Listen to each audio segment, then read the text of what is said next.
అందరికీ praise lord. Journey with God ఛానల్కు మీకు స్వాగతం.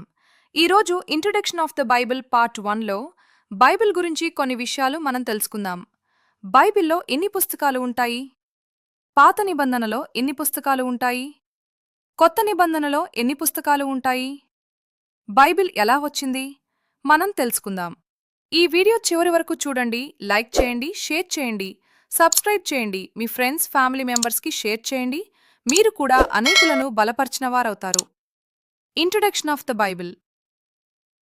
బైబిల్ 1600 సంవత్సరాల క్రితం రాయబడింది. 40 మంది ప్రవక్తల ద్వారా పరిశుద్ధాత్మ దేవుడు ద్వారా ఆయా సమయంలో ఆయా స్థలములో రాయబడింది.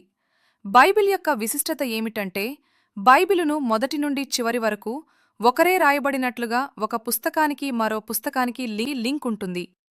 బైబిలును పవిత్ర గ్రంథం మరియు దేవుని వాక్యం అని పిలుస్తారు, ఎందుకంటే ఈ పరిశుద్ధ గ్రంథం ద్వారా దేవుడు సంభాషిస్తాడు, తనను తాను దేవుడు వ్యక్తపరచుకుంటాడు.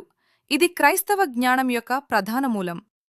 బైబిల్లో 66 పుస్తకాలను 2 కింద విభాగించవచ్చు: పాత నిబంధన, ఓల్డ్ టెస్టమెంట్, కొత్త నిబంధన, న్యూ టెస్టమెంట్.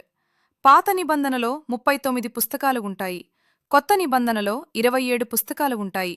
మొత్తం కలిపి 66 పుస్తకాలు ఉంటాయి. మరికొన్ని విషయాలు పార్ట్ 10లో తెలుసుకుందాం. Praise the lord.